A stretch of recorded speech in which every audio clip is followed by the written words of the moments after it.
Sarah Lyons. I know you already know that because you came for the flyer. I've been selling full-time for a little over 11 years. In that time, I've sold over 640 homes, which is over $200 million in real estate. With this business, if you are stagnating, you are dying. It's not necessarily that you always need to be shooting for higher production, but you do need to be shooting for rolling with technology, rolling with new forms to be more efficient and to get a lot of your time back. So I have a part-time licensed assistant who is Lynn. She's been helping me for over 8 years now. And she helps basically streamline some of the systems, almost 10. Oh my gosh. So with that, she helps basically cover me when I'm on vacation. She helps with my MLS input and then my sky slope compliance. But let's be very clear, she's not my transaction coordinator. I do all my negotiations, all my contracts, my amendments, all of those things. Basically, she covers me when I travel, which is a lot. I was gone 118 days. Still able to sell almost 60 homes. And mainly my business is all referral based, relationship based. There's systems you can do to help increase your referral systems, but also too, there are little tweaks that I really hope you take away from this that can help increase your conversion on referrals that I have taken over a decade to kind of cultivate. So like most of the women in here, we are trained to apologize a lot. And if your voicemail, listen to your own voicemail when we leave here. If you say, I'm sorry I missed your call, can you please, I'll give you a call back as soon as I can. God bless. I will kick you because it is a huge pet peeve of mine. Don't apologize for not answering your phone. They call you at 10 o'clock on a Sunday night. You don't need to be sorry for not answering that phone call. Thank you for your patience. It is an easy little tweak that can shift that mindset of not, oh, how rude of them to not answer my call 24/7 to, yeah, you're right. Thank you for your patience. Yeah, you know, I am being patient by letting them call me back. Also, if you want to listen to my voicemail, Bill Stedham made a recommendation to me a couple years ago about how to change my voicemail, which was be amazed at how fast I call you back. Because if it is a potential online, you know, lead where they've gone on Google or something and they're trying to reach you for, say, a listing appointment, that will they'll make them hesitate and they won't immediately go into calling that next phone number on the list. They may wait a couple minutes for you to call them back. Now, granted, you need to actually listen to the voicemail and try to call them back. But I have had so many people leave the voicemail back, like laughing and say, oh, I loved your voicemail. I'm ready to be amazed and see how fast you call me back. So that's an easy little thing that can, you'll be absolutely amazed at how quickly I call you back. I mean, the goal is to call them back quickly. Yeah. But even so, it's just that little bit of something different. Everybody's voicemails are so generic. Also, I'm sure you've run into it too, where you call another agent from another brokerage and they don't even have their voicemail box set up. Or it's full, or it's full, or it's full. Yeah, another big one.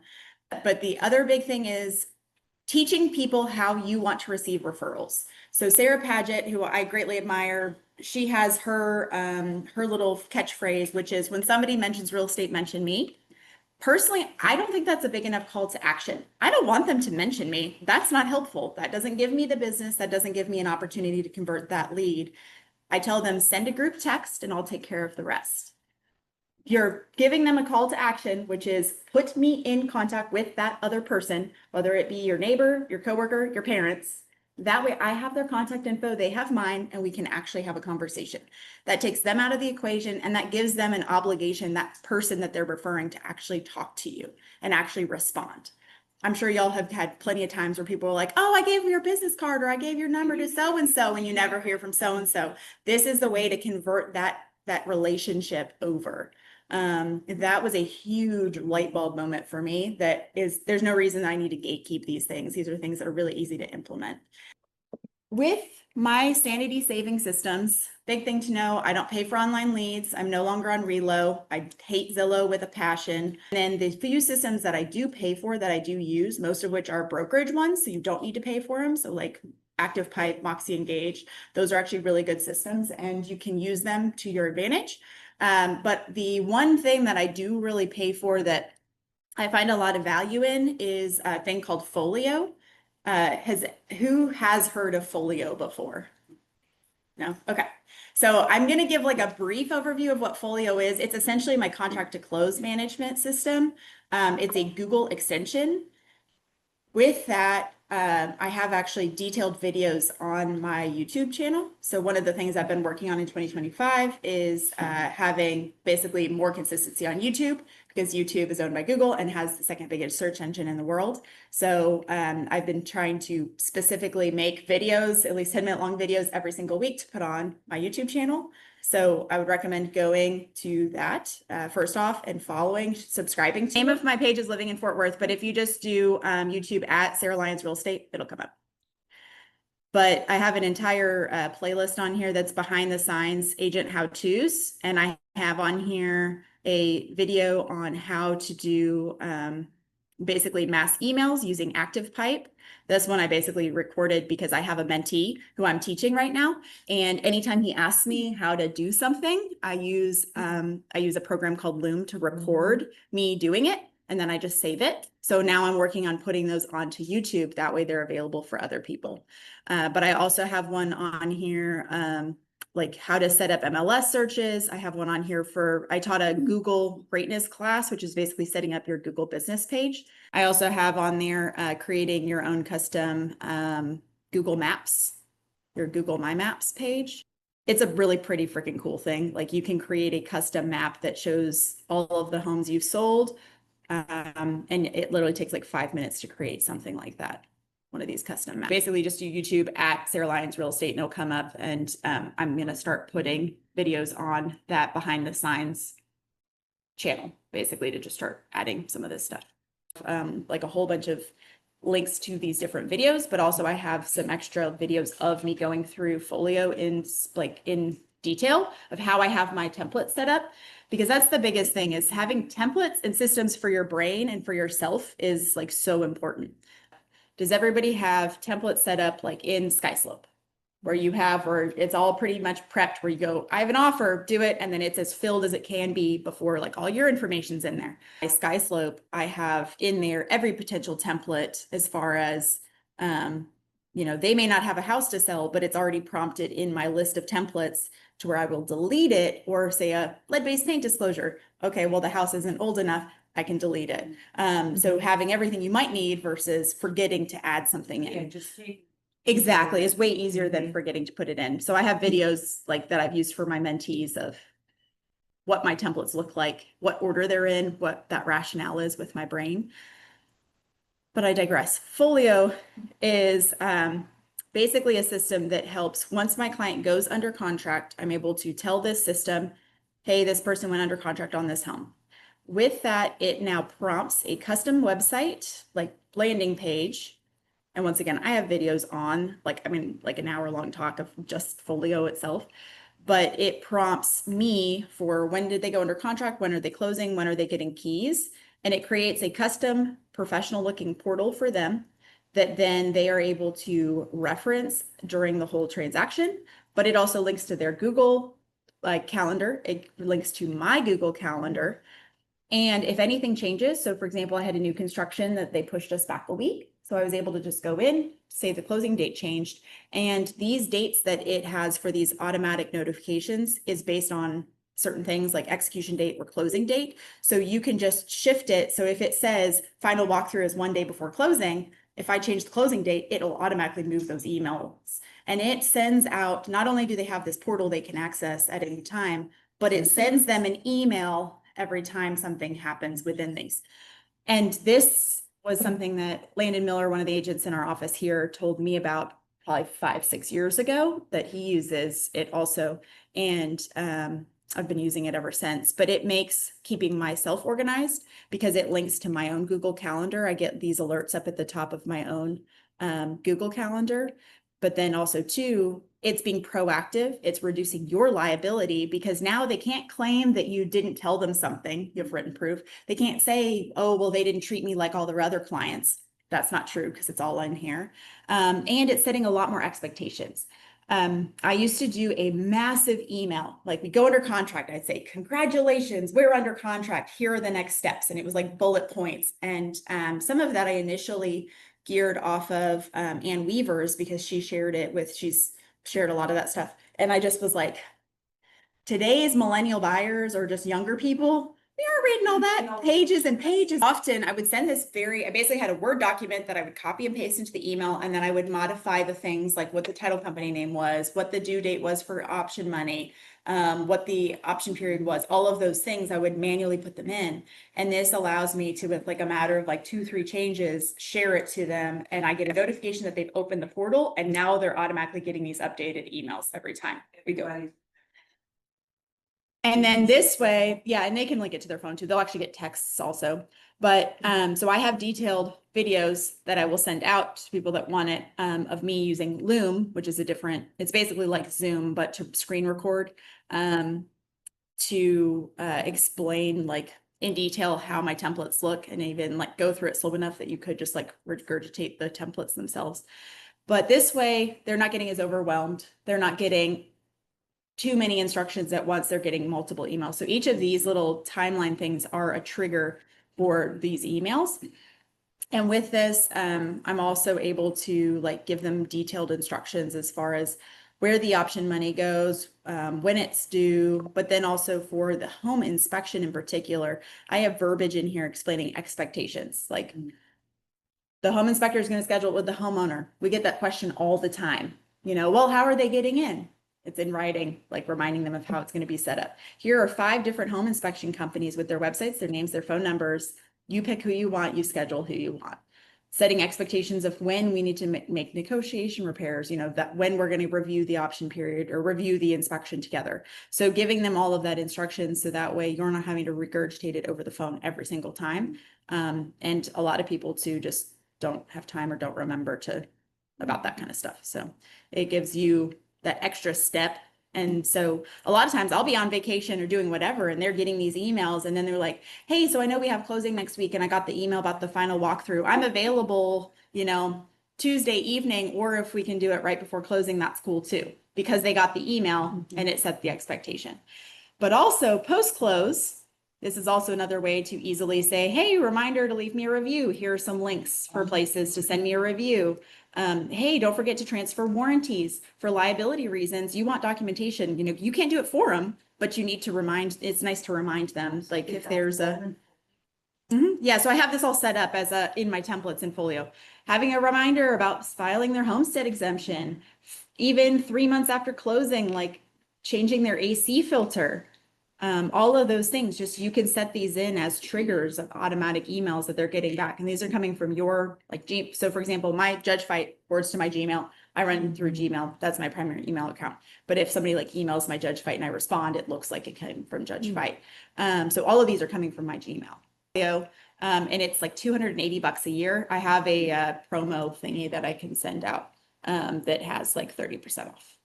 So it's the No, this really isn't a CRM, because this isn't really controlling the relationship with clients as far as post-closing or pre-closing. I only use it when my clients are under contract and then until they're closing, basically.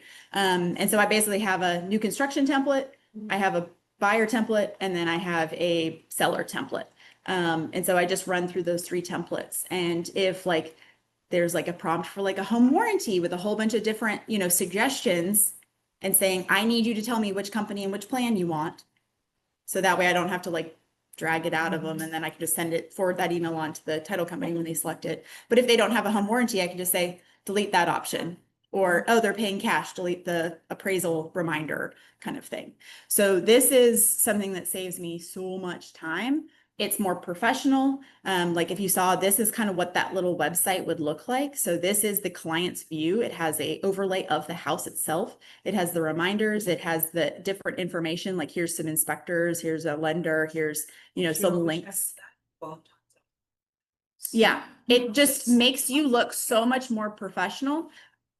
Another thing that saves my sanity is doing a buyer's presentation and being thorough on the front end. Just like if you're trying to learn something complicated, if you don't understand the fundamentals, you're gonna be confused. And I articulate to my buyers that my role is not to open doors. My role is to advocate and to educate. That is what I see my value as, especially when I'm on the buying side. So doing either a Zoom presentation with them or doing an in-person consultation, going through my buyer presentation, which once again, I'm happy to share, but that's not really what this class is about today. And really explaining what their rights are as far as protections, explain to them if you do find a home you're really excited about, I'm going to do the market analysis. I'm going to give you a recommendation so you feel comfortable about the pricing. You have the right to change your mind. Here are your protections. So they feel confident to pull the trigger and have the home inspection. And then, knowing that they can still change their mind if they're a little bit concerned. And then also explaining to them not to jump the gun and look too soon. You really got to get that pre-approval letter ready. You really want to look when your timeline is right. If you're in a lease that you can't break, there's no point in looking. Give them a safe space to look at homes because they're gonna, give them Real Scout, set them up on there, let them do their thing, but don't start showing them a bunch of houses when they don't have, they have to wait 6 months. It's just wasting everybody's time and they're not going to be as satisfied. And then getting them excited about speed dating. So I ironically married my high school sweetheart, but I always talk about speed dating and going on a blind date, you maybe you're like, well, he's weird, but maybe I can fix him. If you go see a bunch of them, you can really easily eliminate the ones that are going to be duds and they're going to take too much work to fix. So normally, tomorrow, I'm showing a buyer that finally ready. And so we're going to go look at 8 homes. She's been on her portal for an extended period of time. She went ahead and let me know what homes. I asked her to go ahead and drive by them because she's already local. And so now I'm going to be doing the speed date style. So we're going to meet at house 1, give her the list and the map, and we're going to go boom, boom, boom, boom, boom. I let her and her husband know they both have veto power. So if we pull up on a house and they're done, they just need to call it and we'll move on to the next home. And I encourage the person that's in the passenger seat to, because they're in their own car, I'm not driving them around in my car, take notes. Once we see the first 3, then it's okay, what's your top 1? And now that's our top house. And now we're comparing it to that. Is that better than, give them cutesy name, kind of like HGTV, but real. And then have them compare to that home from there. And so that way we have a good idea. And then at the end, it's like, you don't have to pick any home today. That is totally okay. But was there any particular home that stood out to you that you were excited about that you would like to explore further? And then let their body language, let them tell you what they're excited about. I do hotel ratings. If it's a 5-star, we're stopping right there. Yeah, if it's a 5-star, okay. I mean, you can have multiple 5 stars, but the thing is like, what everybody needs isn't always the same thing. And I'm the first to call a client out when I think they're being short-sighted. When they're like, oh, well, I just think that the paint's too bad or the carpet's gross. It's like, well, that's an easy objection to overcome. Here's how we fix it. We can have ideal floors come in the day after closing, change out the floor, no big deal, or negotiate it. But also too, especially like first-time parents where they have a newborn, they are short-sighted thinking like, oh, I need the nursery super close to the bedroom. I'm like, trust me, as they get older, you want them as far away from you as possible. That split floor plan is actually probably better for you long-term. They're not thinking that because they're thinking in the, I'm not sleeping through the night. Exactly. They're thinking in that short-sighted. To me, I go in a primary closet and I'm like, oh, this would make a great nursery. Like both my boys were closet babies. Like it's the closest room. There's no windows. Perfect. Yeah, you have a pack and play anyway. It's perfect. And so really pointing out, and so they know, that you actually care. Don't just be agreeable. I've been accused of being overly bossy, but it seems to work. So Lynn is laughing because we've had some people. Yeah. I'm opinionated and no, I'm not afraid to tell you, but honestly, they don't care how much they know until they know how much you care. And so making sure that they understand that you do have their best interests at heart. And I make sure to let them know, I'm not here to sell you a house. I'm here to sell you the right home. It's not going to be okay, you get to pick 3, let's go. I want to make sure we find the right fit for you. Listing side, I give a detail. So I'm going on a listing appointment this afternoon. So I have my folder for my listing. So I actually can show you what kind of things I show them and what kind of things I give them. So first off, I have made business card stickers. I use Fort Worth Title, and they have a partnership with a company that I'm able to do these business card stickers pretty easily. You can go on Canva or Vistaprint, wherever to do them. But it's really nice to have your business card as a sticker. So that way, if you're, for example, using the generic company folders, but I stuck my sticker on it, I've got, this is my like packet that I put in a listing. I'm going to an open house after this. Once again, stuck my sticker on the back. If I'm doing pop buys and bringing items to my past clients, easy way to brand it. It's like a business card that does not get. It is. It's a business card that's going to be stuck. Yeah. You did 2 sizes or? No, this is just the like shipping label information. So in my buyer, or this is my listing presentation information, I have my seller homework guide, which this is something that Sarah Paget did a video on during COVID, and she sent me her version. So we were able to make our own. She was happy to share it, and I'm happy to share mine too. But basically, I'm gonna try to show it on the screen there too. Basically, it is a homework checklist for sellers, things that I will need in order to market the home.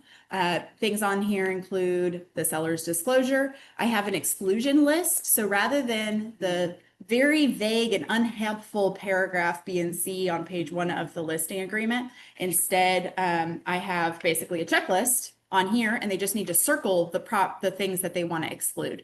So this way it's a lot easier to identify. So in my listing agreement, one of my templates, it says, instead of exclusions and it's blank, it says see exclusion list. This is said exclusion list. So it has examples like curtains, rods, window screens, fireplace screens, TV mounts, ring doorbells, garage door openers, pool equipment, things that sometimes people will overlook if their agent's not doing a good job prepping them. And then also too, I have agent or homeowner scheduling information. So for broker bay, so they can tell me what numbers, who they want to be notified, when they want to be notified. And I also have an extra little disclosure on there about Texas not allowing them to listen. Like Judge Fite has had a lawsuit about that in the past. Sellers can't listen to buyers in the house. Right. Now enforcement, good luck with that. But I train my buyers when we go, hey, they might be listening. Yeah. We're not going to talk numbers in the I would house. tell them they're. Yeah, assume they are listening. Yeah. And- Always assume they're. And even though I have it in writing and we talk about it, I've had multiple times where my sellers like, they were talking shit about me at the Ring doorbell, da da da da da. And I'm like, also, I told you not to listen, first off, but second of all, like, she's like, well, I know, but can you tell her she hurt my feelings? Yeah. Not really. Can you? Yes, I'll email this, and I can even email it as a Word doc, so it's easy for you to modify. On here, I also have utility information, not required by the state, but very often asked. These kinds of things can just take that experience and show the seller that you are prepared, that you are proactive, because how often have we been asked these questions? Well, what's the power like? You know, and then you have to track down the seller, and the seller has to ask the agent and the seller, and it's like 3 days before you get the answer, and then they give you a generic number and you're like, I don't even believe that. Like, so I have on here basically high, low, average for the different utilities. Also, I have on here an opportunity for them to put the age of the HVAC, the age of the water heater, because these are things that the seller's disclosure don't ask, but sellers want to tell you, they want to advertise, and the buyer wants to know. So it makes it a lot easier, as well as last year's property taxes, because those can vary quite a bit versus what you see on realist tax. And then I just have a general like improvements sheet if they wanted to gush about something specific that they want to make sure you're advertising, and or give the HOA information on here as well. So these kinds of things are in my listing packet. I also have a getting your home ready for sale checklist. This is something my photographer made. But this is a helpful list. Once again, you're showing proactive, you know, professionalism, all the things, but letting them know what kind of stuff you want done to the house before you put it on the market. One of my huge pet peeves is cluttered homes and light bulbs that don't match, or light bulbs that are out, like where you've got, you know, the cool tones and the warm tones in the bathroom, and can't stand it. But also to dark.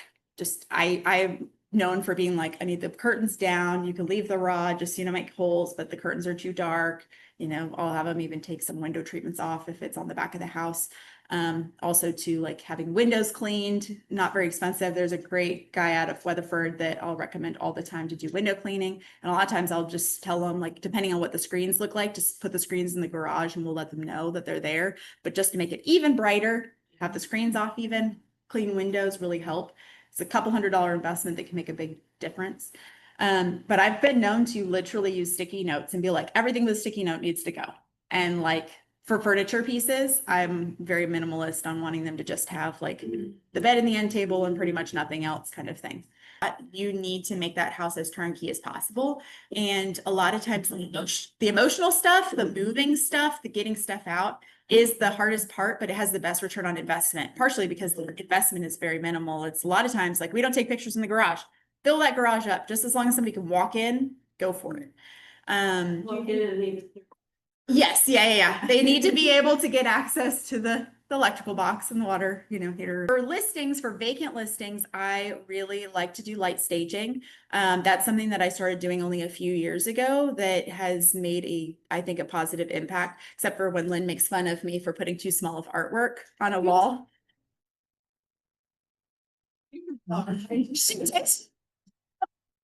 He gives me a hard time if the artwork isn't proportional, but so I started cultivating an inventory. I've got like 13 bins of staging stuff in my garage now, but they are white towels that I bought at Walmart. They're like $4 a piece. Thousands of things. No. So I'm pretty frugal. I'm cheap to a fault in a lot of ways. I want to, especially when it's stuff like that you're going to be reusing, that you're just going to throw in a house. Walmart white towels, they're like $4 a piece. Just have enough to where you have a couple in the bathrooms. I went on Amazon and bought this like basically adhesive stuff that goes across the toilet that says sanitized, that like house cleaners will use. And it was like $5 for a thing of like 500 of them. But basically you stick it on there and then it's like the envelope material where it'll like stick. So then you put a second one underneath and you just like wet it. And so it'll stick over the toilet seat. So it says sanitized. It doesn't fully seal it, but it basically, it discourages people to use the toilet in a vacant house. It also makes it seem like the house was cleaned nice. And ideally they will have it professionally cleaned. Sanitize before you put the thing on. No, it just looks like, if you're looking at the pictures, yeah, you're like, oh, they cleaned, yeah. Yes. Exactly. I don't want you using the facilities in my vacant listing. Mats, especially like when Costco has the really big ones on sale for like $10.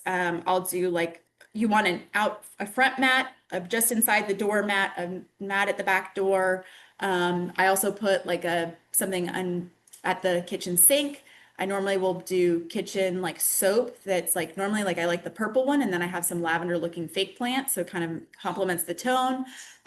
Same with fake plants all over the place. For a while there, I was able to get them on clearance at Walmart or at Dollar Tree. And so I just started like cultivating, like, I don't want to spend more than like $6 on a fake plant. I'm pretty cheap on that because I'm just gonna, reuse them and sometimes they'll get broken or stolen or whatever.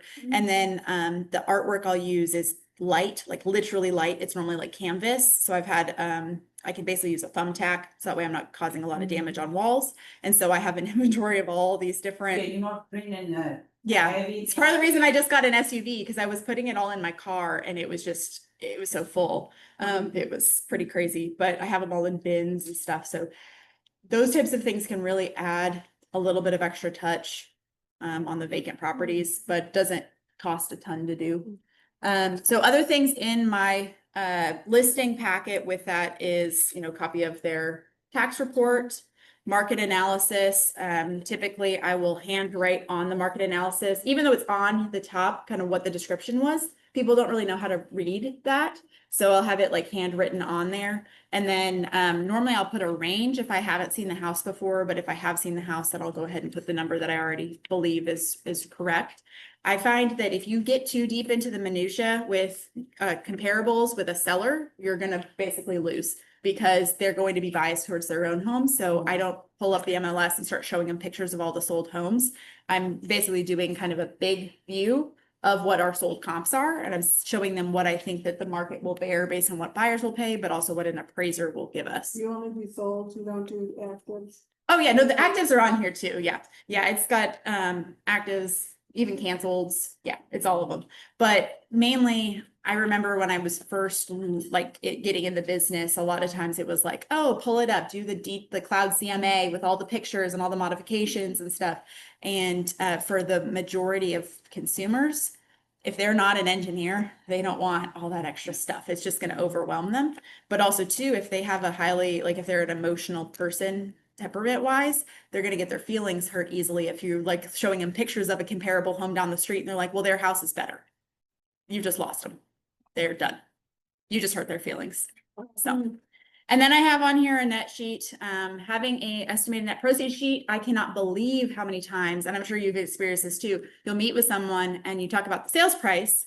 And then you're like, well, let's talk about where that actually will mean net walkaway, because ultimately sales price isn't the most important thing. Your walkaway is, because that's what's going to get you. Right? That's where you're going to move into the next house with.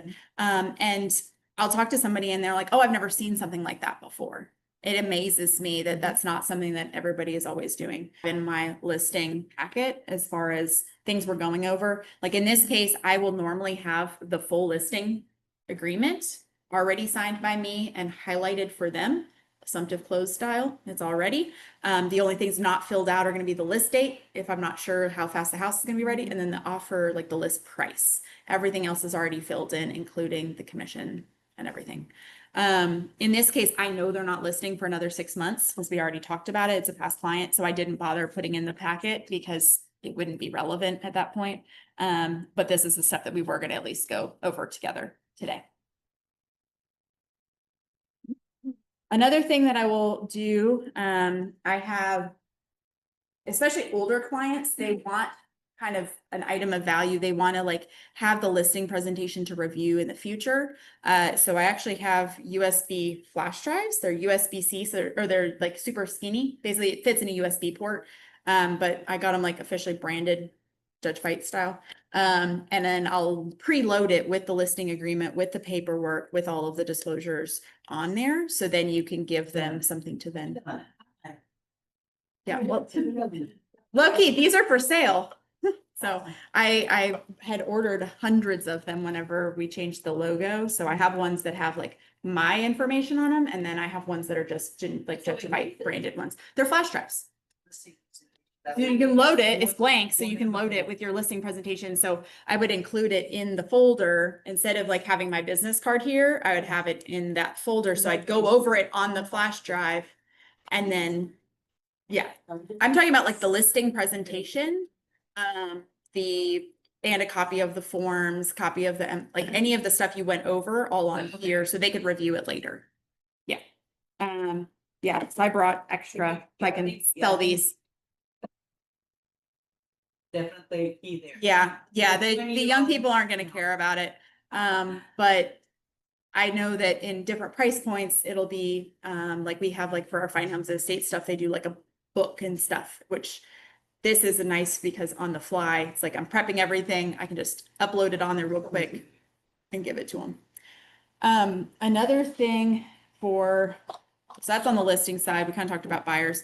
As far as presentation in the listing, I like to be able to give extra information to potential buyers agents or buyers in my listings when it's, I'm not there. So this is a listing packet that basically sits in any of my listings. So it's basically a copy of the listing. I have on here a floor plan.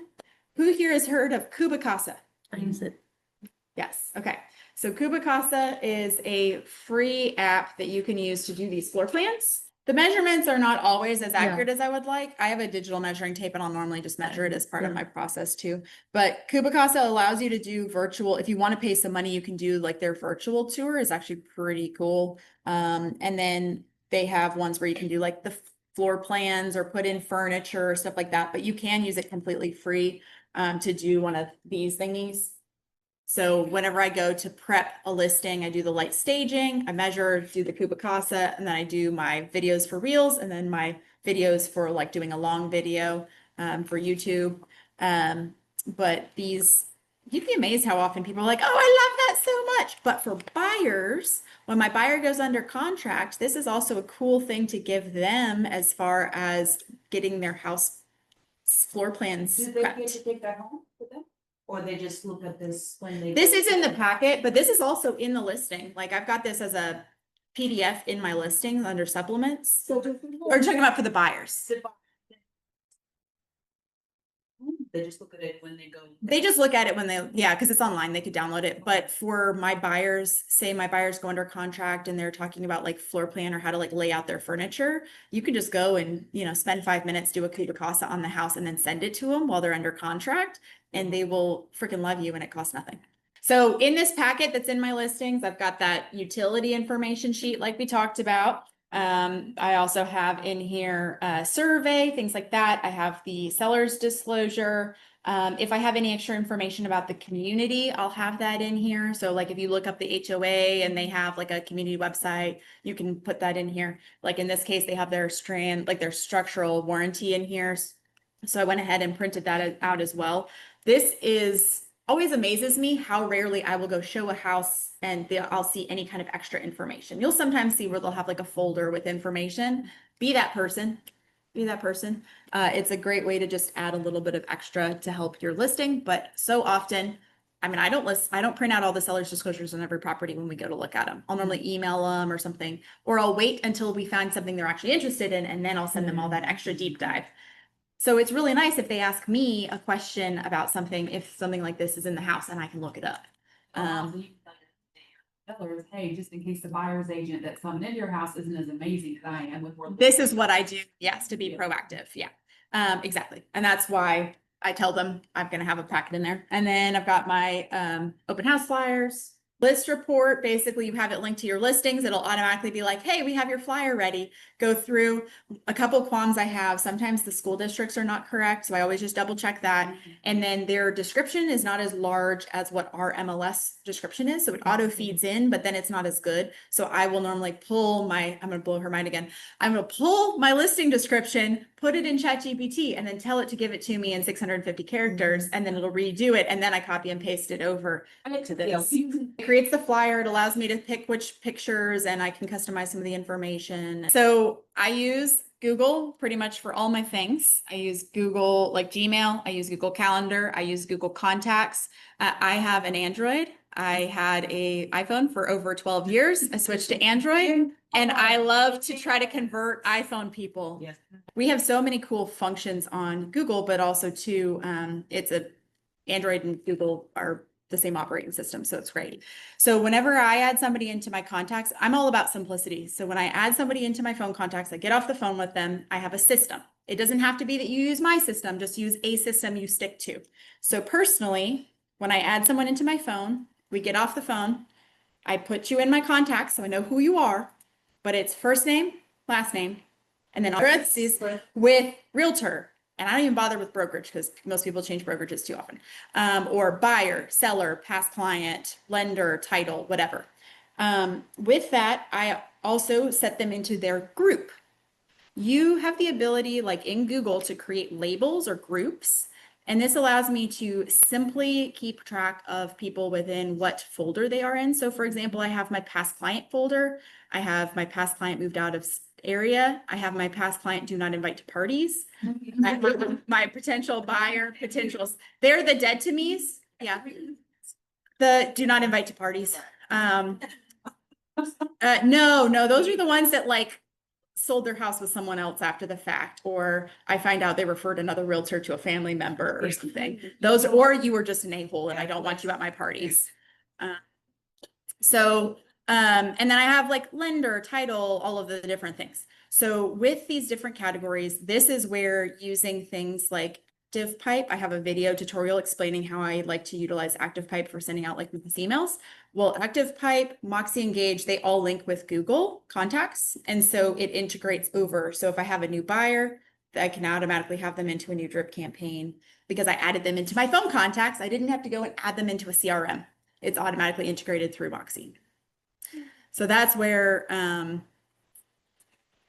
getting a young person to go through and figure it out. And So do you have a separate CRS? I have used a lot of different CRMs over the years. I used like the Referral Maker, and I just felt like it wasn't robust enough. I've used Lion Desk, which I actually did like a lot, as far as Lion Desk has for like $20 a year, you can have a local area code phone number that then they use to text through, which is pretty cool. But ultimately, know thyself. I suck at follow-up. I don't want to call cold leads. I do not want to, like, I'm basically like at that point in my career where the phone just rings. Sarah, that's not really for you, but that's not. It wasn't like that at the beginning. Yes, it wasn't like that at the beginning. Sure. At the beginning, a lot of phone time, a lot of open houses, wearing my name tag everywhere I went, being open to opportunity. I think so many people think they're unlucky, but luck is actually something you cultivate. Like obviously winning the lottery, that's like just blind luck, but being in the right place at the right time is something you can cultivate, something you can have happen. So I have gotten business from standing at the grocery line with my name tag and not just looking at my phone, but looking around and interacting with others. You know, then they ask you the elevator speech, whatever, you get their contact information, you put them in, and then you build a relationship. Or I just recently had somebody reach out to me that I haven't spoken to in 8 years. But she started following me on Facebook. And then she reached out to me and said, hey, I've been seeing your stuff all this time. My parents need to sell. So it's just that being open to opportunity, community involvement and stuff. I'm on the board of 2 different nonprofits, and being involved with other things, not in just a real estate capacity, but just as a community person and just trying to like help community ultimately will breed more business, because they don't care how much you know until they know how much you care. So yeah. But with using ActivePipe, Real Scout, Moxie Engage, these are all tools that you can watch tutorials. I do have a specific tutorial on my on YouTube for how to use the ActivePipe one, specifically for like mass emails. And also showing like how to create the campaigns and like how to use some of the templates, because it really is pretty simple once you kind of play with it. But another big thing with setting up those contacts is it allows me to send out those mass notices. So I literally, like, I'm hosting my client appreciation party on Tuesday. And basically I was able to like go in and create the little flyer and make it on Canva. And then whenever I used ActivePipe to send it out, I was just able to say all past clients, you know, in that category, or potential sellers, potential buyers, A+ clients, because I have some that they've never sold with me, but like they refer me kind of thing. So they're my A+. So what are you doing for your client appreciation? I am hosting at Cidercade, which is it's an all-you-can-play arcade place here in Fort Worth near TCU. I hosted there last year as well, and it is basically they are going to show up. They say, "I love my realtor." That gets them in on my tab. I have a area reserved. Yes, so it'll be. I've got the flyer here. So this was like the Canva that I created to text out to people as a reminder. But basically I'm paying for the admission, which is $12 a person. And then I have an area reserved, and then I'm paying for pizza. And then I'm giving adult drink tickets. So that way at the end of the night, we'll just keep track of how many tickets, and I'll pay the tab for that. And then soda cups. And then basically they can come within the 2-hour window, and then they can stay as late as they want. But this is my second year doing there, and this is my 6th or 7th summer party that I've hosted. So I'll have probably 75 to 100 people there. So, and this is one of those opportunities to build value, to stay top of mind, even if 2/3 of the people don't show up that are on the list. They're saying, "Oh, thank you for the invite," or, "Oh, I can't make it, but I hope you're doing well. Oh, by the way, we're thinking about selling next year. Oh, by the way, my parents are going to move to the area soon. I'm going to connect you." It's that opportunity to stay top of mind. And I am all about leveraging the relationships. So I have 3 sponsors that are helping cover almost all of the cost. So I have also learned if you are a newer agent, or you don't feel like you have enough, the first couple Christmas parties or summer parties that I hosted, I teamed up with other agents in my office, and we did a group party. And we sent out invitations as individuals, but we had 5 agents all hosting the party together. So that way we were able to fill the room, and it was much easier to ask sponsors to help us when we had enough. They were helping 5 agents versus just the 1. So another thing I learned kind of the hard way is not to ask them to be like a drink sponsor and a food sponsor and whatever. I asked them for a monetary like sponsorship. So it was $500, be a sponsor, you're on the invitation, you get to attend the event. And basically it's their buy-in for my support in their business too. In client parties. So basically I used Canva I sent out a mass email and then I posted on Facebook, created a Facebook invite. And then I also created a different, like a smaller picture versus it being like I sent out postcards too, where I was able to just text this and just, hey, just a reminder, hoping to see you there. And I had them RSVP. Another thing that I use on a daily basis that helps with my sanity is having written documentation when it comes to like what a new buyer is looking for. So when a buyer, basically we have a conversation on the phone, I finish up by sending them a templated email, which has a link on my website, which is a questionnaire on what they're looking for in a home. This allows me to then have an easy access to what it is they're looking for, and also just makes it easier for my sanity as far as having documentation if they end up changing their mind on what they actually are looking for. Because a lot of times they will say like, oh, I really want a house with a big backyard, da, da, da, da, da. And then when you actually start looking at homes, they look in the backyard as like an afterthought. You're like, okay, clearly that wasn't as important as you thought it was. So this is that questionnaire, basically contact information, if they're working with a lender who, what their living situation is, what kind of property they're looking for, what their price range is, bedrooms, bathrooms. And then some of these are kind of options for them to fill as far as character, age of the home, 1-story, 2-story, things like that. So this way I have, once they finish it, it sends back to me and then I have a copy of it. And this is how I'll then set up their MLS portal or their Real Scout portal. Is that like before the buyer consultation? Yes. Yeah. Ideally, this would be like initial conversation. Hey, great. We're going to do the Zoom thing in 2 days. Da, da, da. In the meantime, I'm going to send you some to-do items. That way we can make sure to make the time as valuable as possible. That way I already have their portal set up. So part of the consultation is going over the buying process. And then it's, okay, now I have your portal up.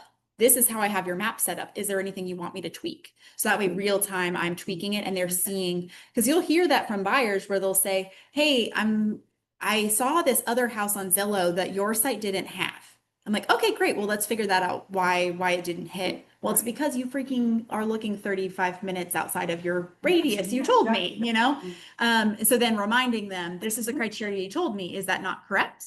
And a lot of times they're like, well, if it was the perfect house, so that's where this kind of thing can help with documentation, but also too, I've found a lot of people are not as analytical as I am, and they don't talk through this stuff as much as I feel like they should. Like you'll have a husband and a wife and they're not on the same page. And sometimes putting it in writing makes them have a little bit more of that thought of what actually they want. So you get on the same. Is that a link on your website? This is a Google form. Yes, this is a Google form on my website.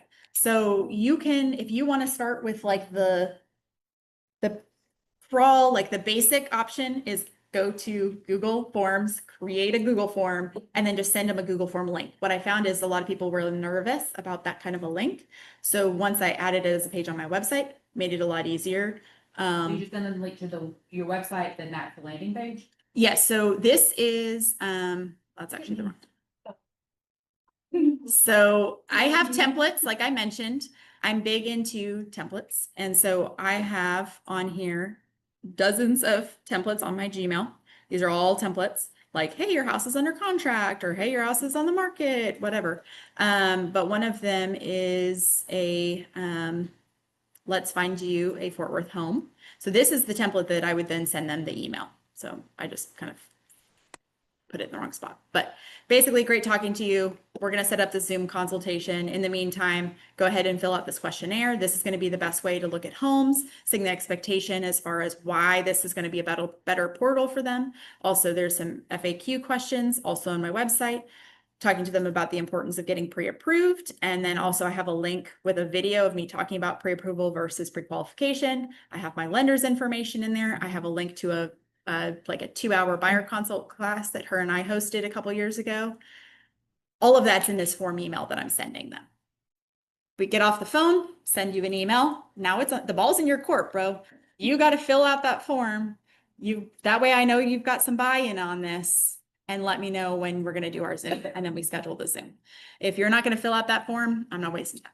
Their portal, is that Real Scout or is that, So Oh. I have done both. I have played with using Real Scout. I have clients actively on Real Scout right now. I have noticed though that in some cases it doesn't update the status on the listing as fast as I would like. Like literally, I was looking at a home yesterday where the client saw it on Real Scout, wanted to see about seeing it tomorrow. I pull it up on the MLS and it went under contract at 9 a.m. and it still was showing active on Real Scout at 4 p.m. on the same day. I was like, that should have already changed by now. so what are you using for your, So if they're like, hey, we're going to go look at houses this week, I'll put them on the MLS. If they're like okay, just browsing, I'll put them on Real Scout, because on Real Scout, they have a lot more ability to customize their own stuff as far as their own searches. I actually did have a client complain that he just for giggles looked at a $3.5 million house on the internet, and now he's getting all of these $3.5 million listings, and he is pre-approved to 300. So I had to go in because Real Scout is now sending him multi-million dollar houses. So it does have some pitfalls, but I do like the Real Scout system, specifically using it for my sellers. The home evaluations, when they're looking at them, they can request updated ones. So I do like that. I have multiple versions of this where it's like, thank you for filling out your questionnaire. So now there's new information, which is your search is set up. This is going to be the best thing to use. Like, heart, comment, do all the things, trash can the ones you don't like, because I want them to interact with it, whether that be the MLS or Real Scout. Either way, they're going to be able to do that.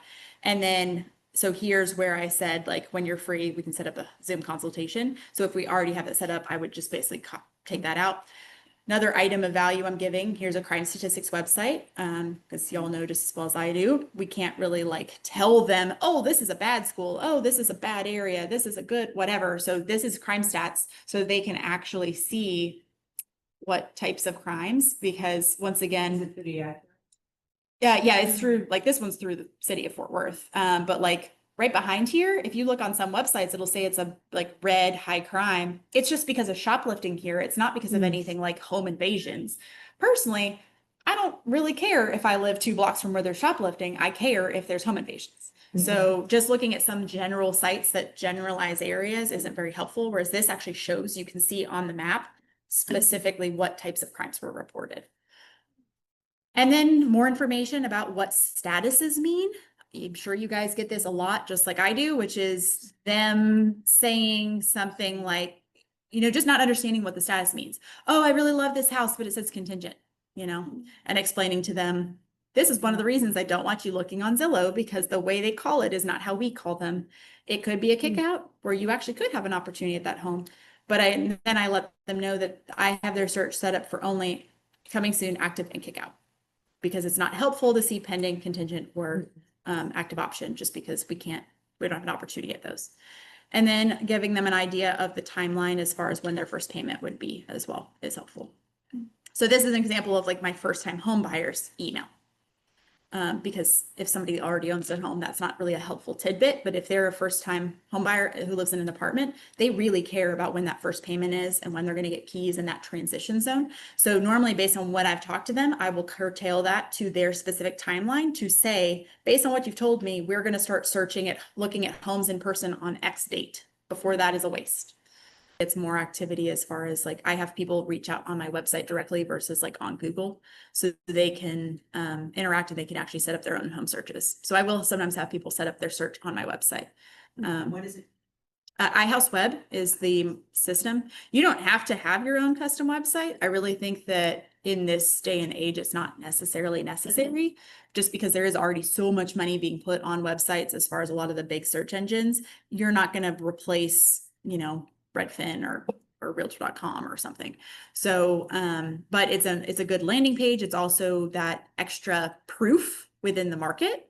If you're not there yet where you want to spend $150 a month on a website because you have to pay for the IDX stuff, integration, It's okay to use the company's free website. And the biggest thing though is going to be making sure that you have a consistent presence across platforms. You don't even necessarily have to have a lot of transactions for that to be possible. So like I mentioned, the Google Greatness class, having a really good Google business page would be the very first thing I would focus on. Past that, it's going to be getting into your realtor.com, getting into your Zillow, getting into your Redfin and ones and creating those accounts, making sure they're active, trying to get a couple reviews on there, uploading photos, uploading some extra bios, because having a consistent presence across platforms will make you look a lot more legit. I can't believe how many times, like I'll sometimes look someone up and they won't have any accounts on some of those secondary sites at all. So this is my Google account. This is, yeah, so you can watch the class that I did on this a couple years ago, but whenever you go to like log into your business page, a big thing to know, Google loves Google. Give Google as much Google stuff as possible, and they will reward you with views and exposure. So I use my Gmail is my primary for the business. And so everything that I do on Google is all linked back to my business page because it's all one email address, which is sarahlyonsrealestate@gmail. So with that, whenever I'm logged in, I have access to my business page, but also too, if I'm like leaving a review for another Google for a business, it's essentially going to, within Google, tie back into said account. So the more overall interaction I give it, the more it likes me. The more unique information you give it, the more it likes me. So doing basically like adding products and having listings on there is helpful because you're giving it some information. And you can even use things like ChatGPT if you wanted to change up how the listing description is. And then I basically have like active offerings, and then I have sold ones. So I basically will just move them over to sold when they're sold. But I'm giving Google more stuff. With that too, uploading photos is very important. The more photos you give Google, the better. So I will routinely upload videos that I post on other things. I'll upload photos from listings once they've sold or once they've gone on the market. I'll upload those photos. The more you give it, it doesn't have to just be closing photos. It can be photos of listings. It can be photos, you put on other stuff like on social media. But the more photos, the better for your overall algorithm. If you wanted to like boost stuff, you could, but you don't have to. You can have like interactions on there without ever spending money. Going through and updating information on here, adding FAQs, adding services, adding all of that is very helpful for strengthening your overall exposure on there.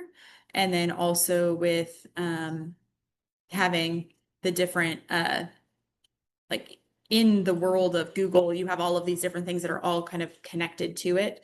So like with Google Maps, I have a whole video on using Google Maps and how that can utilize like help business. But that would be another example of like if I'm leaving contributions for other businesses, that's helping then the exposure on my own page. And you can also do saved maps, which also is helpful for client confirmation to be able to show them, not just like tell them, oh, I've sold a whole bunch of houses. You can physically show them, these are all the homes I've sold. Like, here's all the houses.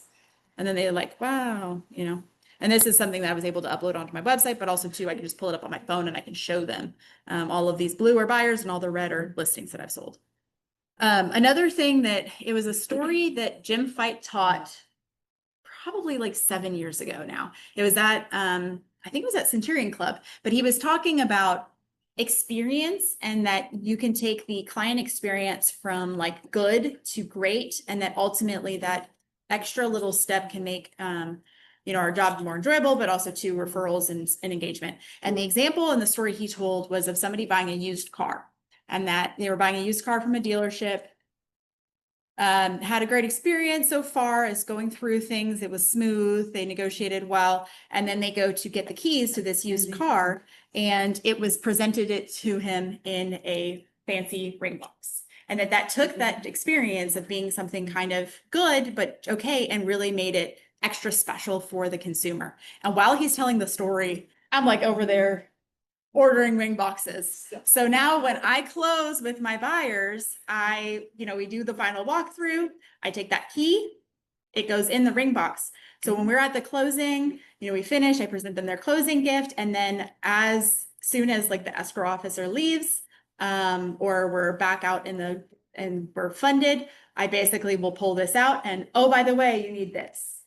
And I have been known to get down on one knee, depends on the client. Not all clients will like that as much. Explain that, right? But that little extra experience and sometimes you're like, oh my gosh, that's so, like, I've had people cry. I've had them do photo ops where they're then like, presenting it to each other. That's where it comes back to the educate and advocate, because there was definitely a missing piece on the advocacy, because it should have been, you got a key at closing because you're now legally the homeowner. Even if there's a temporary lease agreement, you still have the right to have a key. You need to give them just tenant landlord law. You would need to give them advance notice to access it, but you still have a key. We did not get the gift. But yeah, just imagine if that had been around Snowmageddon or one of our big heat waves and the power, if they didn't tell you when to transfer power, you could have had a bigger problem on your hands. Our goal is to be there for them long after the sale. And that's one of those expectations I set, is my goal is to be your resource for as long as you're in the area or even after, because that's my job. And so if I have somebody asking me for a recommendation on a house cleaner or a yard person, or, hey, we're thinking about getting new floors, or, hey, we're thinking about repainting the house, what color would be a good idea that wouldn't be stupid, that would hurt our resale later? Like, I want to always be that available resource. And that's where sending them, so we have like the front porch news. You can use ActivePipe to send that out. That's a good way to just keep in contact. Having them set up on Real Scout so they're getting their home evaluation monthly. Sending them information when it comes to tax protest time.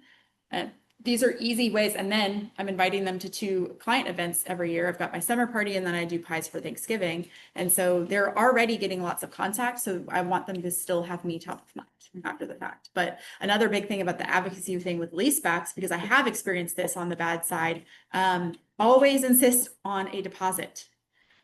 Even if it's a 2 or 3 day leaseback, the enforcement and the reality is, if you don't have a rent and you don't have a deposit and something goes sideways, the only way you're getting more money out of the seller is going to court. If you have a deposit, you at least have money to deduct. I've had agents try to go to war with me over this. And I'm like, listen, Linda, I've literally had this happen where the seller didn't move out when they were supposed to. We had 3 days where now we have a holdover fee in effect. If we did not have a deposit, good luck going to small claims, because that's how you're going to have to recoup those funds, because you have no leverage. It's all about expectations. So in my listings, if it's an occupied home, I have it in agent remarks already saying our request is a 14-day lease back, because you want them to give you an offer that is already working for your terms. But that way too, the agent sees it and they can go ahead and set that expectation when they're showing the home. Oh yeah, by the way, the agent said they're requesting a lease back, because most occupied sellers would like it. They just didn't even have that conversation with their agent. They didn't think about it. And it just breaks my heart to see somebody like literally closing on a buy and a sell and they have no lease back. And they literally are like, if anything goes wrong, we have a couple days on a truck and we have nowhere to live. Like, that is so stressful and nobody needs to go through that. And if the agents advocate for their clients, they don't have to. They could have a good week to move, not have to be stressed out of their mind. Yeah, because I've seen that happen. Also, another advocacy thing, don't skip the final walkthrough. Once again, Didn't get that either. yeah, final walkthrough. Oh my gosh, do a final walkthrough. I had one years ago. No temporary lease. We were set to close out a Friday morning. Sellers were supposed to sign at 9 a.m. We were going to sign at 10 a.m. So at 9 a.m. we arrived to the house to do our walkthrough. The pizza box is still on the couch with the Xbox controller. The dirty dishes are in the sink. The dog is in the backyard, and there is not a single box in this house. And not only that, there are now new damage to the house that weren't addressed. So I can't get a hold of the agent. So I called the title company and I was like, I need you to walk in on the closing and I need to talk to the agent. So put the agent on the phone. I'm like, are you where your client has a vacant property yet? He goes, what, really? And I can hear him talk to his client. The client goes, well, I have until the end of the day. And the client and the agent's like, no, you don't. No, you have to be out. And he's like, oh no, I'll have it done by the end of the day. And I'm like, I'm in this house. There's no freaking way that's happening. So we had them finish, come back to the house, and we basically renegotiated new terms. We're not signing until all this stuff is out. Also, the house has new damage you're not going to need to fix. Also, my clients had planned to move in over the weekend after doing some stuff themselves. So we had negotiated that they were going to have the house professionally cleaned, remove some carpet that was already going to need to be replaced, and pay a couple $100s for this inconvenience of now my client's weekend is shot because they were going to move in. So we went back Monday morning. The house was empty. There's no $200 check that he's supposed to provide. And so the agent had to come and give us $200 because we were not going to sign until that happened. But had we not done the final walkthrough, if we had just gone straight to that title company and signed the paperwork, all that stuff technically would have become the buyer's problem, including the dog, including the room you could not even open the door to because there was so much stuff in that room. Literally, you couldn't open the door all the way because there was so much stuff. We'll get it all out. Yeah, they started cleaning it. Yeah, you got to do that walkthrough. Don't skip it, even though it was an extra 45-minute drive because it was further south. But we had to do the walkthrough. We needed to do it. Sarah, how many days in advance do you do it? So you're As close to closing as possible, because if you run the risk of a hailstorm, a lightning strike, a squatter, any of the things, you want it as close as possible. So ideally the night before closing or right before closing. So in my, Folio email, it says like, here's, you can use any inspector you want, but here's a recommendation of like 5. If it's the first time buyer, you don't go in with the inspector either? No. Liability. Yeah, there's a lot of liability. A lot of brokerages recommend against it. But I basically, in the email, it says, it's going to be a couple hours long. You're welcome to be there the whole time or just for the last 30 minutes. The inspector is going to schedule it with the seller directly and get it approved. They have insurance and liability, like to be there. They're within their rights to be there in the house and you can be there with them. So I've heard some inspectors from other like companies that not the ones on my list that have said like, I don't want to babysit your client. They don't need to be here the whole time, just the last 30 minutes. None of mine have given a problem, but also most buyers aren't there for the full 2.5 hours or whatever. Yeah, that's what it says is we recommend the last 30. Occasionally you'll have somebody who wants to spend, you'll have that engineer client that wants to be there a little bit longer. And I say like we are going to get a copy of the inspection. I'll go through it and then we'll have a conference call. So then typically I'll have already reviewed the inspection report and I'll have a bullet point of a few items that I found a little surprising or concerning. One of the big things, once again, about advocacy with your client, but also setting proper expectations. Consumers don't understand the actual function of a home inspector. They are not master plumbers. They're not master electricians. They know a little bit of stuff about a lot of things, and their reports and some of the stuff they call out is just wrong.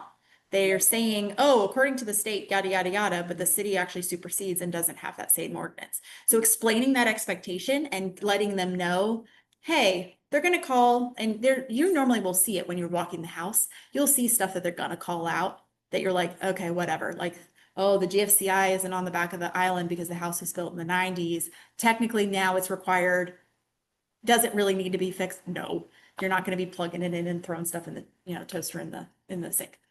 So sometimes setting those expectations and giving them a heads up beforehand is helpful, but I'll go over it and then we'll go over it together, cultivate our list. And I am all about transparency, but also about making sure that we set proper expectations to the other agent. So I'm going to reference page numbers and then provide only those pages of the report to the other agent. I don't want to give them the full report because I know what I do with that. If I'm the listing agent, they terminate, I'm going to use that to my advantage on other buyers. So we don't want to give them the full report. And a lot of agents don't want the full report because they think it's a bad thing. If I'm the listing agent, I'm like, sure, give it to me. That's fine. I don't mind. Do you mind if somebody gives you an inspection report? If you're the listing agent? Yeah. I'm like, cool. Now we just, we got, we're saving some buyer $400 or $500. So I will reference specific pages. I'll say, on the repair amendment per element home inspection completed on the date, page number, seller to repair the following, and be as specific as we can. If it's a bunch of things, then a lot of times it'll be cultivated in a addendum or like an attachment to it versus in the paragraph. But I really want to make sure that we don't have a miscommunication where they think we're saying we want that fixed and it's actually that. So that's where including the pictures of the report is really important. Yeah. Oh, example would be repair cracks. Okay, where? How many? Is it just the one in between your cheeks or what? Where? So it needs to be specific, like repair trim on back door. Roofs, I used to use some specific verbiage that now really isn't as helpful, which used to be seller to have insurance adjuster inspect and evaluate roof, repair or replace as recommended. Now they're denying all the roofs. And so then you're just like, well, great, now the roof is just gonna So you can stay. say, So now I'll have to say, yeah, replace roof based on recommendation per, and then in a roofer's report. But for a long time, that verbiage would not scare a seller as much as it should, but it would get you a new roof. Now, those adjusters are just denying all the roofs, and so now you're like, well, crap, now we got a crappy roof. Brings up a good point, what your bag of tricks should be, your like agent essentials. TP, of course. It's good to have toilet paper in your car, but I have a main water shut off key. They're like 12 bucks at Home Depot. I've had to turn off water at the main multiple times when the houses are flooding or something's going on, or the water's off and you need to get it on. Your toolbox is light bulbs, a like just basic toolkit, easy to have and important to use is, you know, all of that. Those are some of the big things you should really have on you at all times, in your car, just in case of emergency. Some extra, you know, batteries, whatever. Yep. Some booty covers. I'll normally have rain boots, especially if I'm showing out in Parker County that's like new construction. When it's rainy season, have some rain boots, some towels. I've had like a house, we show up and the house is like flooding, and so like having towels is good to have. First aid kit's not a bad idea too. What I keep in my file. So I use, like I mentioned, Google, and I use Google Drive for my accounts for everything. So that's how I back everything up. That way I have access to all of my documentation on my phone, but also you can share it. So like Lynn has access to my entire main real estate docs folder, so she can access any of this stuff for me. That way too, if I open up an email and it's like, oh, here's that form I need to upload, I can just go through Google Drive and I can upload it into the account without having to email her something that then she has to download. Now it's in Google Drive already. I just blew her brain, apparently. What? You're just surprised, or do you need? Okay, all right. So yeah, so Google Drive is like Dropbox basically, but everything can be backed up and you can share folders. So I just have one folder that's all the real estate stuff. And then each person has their own like folder. So this is like my main Google Drive account that I use. So this is all files, active listings or people I have listing agreements with. And then I have all my active buyers. The dot is basically to keep them at the top, as far as like, these are buyers that have buyer representation agreements and or are under contract on something.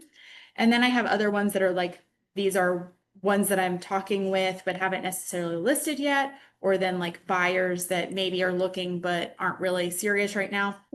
And then I have folders. So after they close, I move them into that year's folder. So that way I can reference later. So I actually have a backup of ones before 2020 that's in like a different folder. So that way Lynn doesn't have to like get bogged down on her end. But so this is allowing me to have easy access to all of their documents. Personally, for my brain, executed things always have executed as the first word in all caps. Doesn't matter what the other agent sent to me. I'm renaming that folder or that file so I can easily catch it and with my eyeballs. Same with what the execution date was. So once again, easy to reference the execution date on the document. Being descriptive with your folder names apparently isn't something everybody else just automatically does. I didn't know that and for a long time, but that's just how my brain works. So that's what I do. Be descriptive, like a market analysis. It describes as best I can in the subject what all of it is, as far as like what the search criteria were.